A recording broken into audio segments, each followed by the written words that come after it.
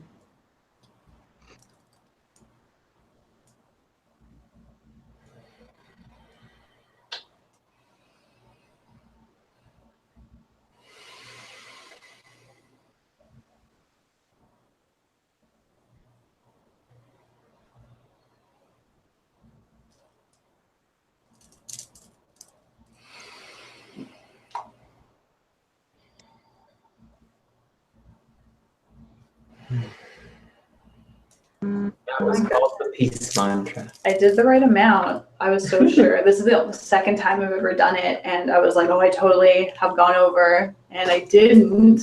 And it's a very like physical experience for me as I'm still like getting the words and like trying to stay on the right bead. It's a good meditation of just like being physically present and just focusing on the physical for the first aspect of it, for me at least. Because I'm trying to stay on the right bead. Good job. Thanks. How is all of your experiences? Successful. We're silent. Excellent. Then with this, we bid you a magnificent full moon, everyone. Go with peace. Go with peace. Namaste. Until next time. Namaste. Thank you guys so much. Thank you. Love you guys. All the loves. Bye. Farewell.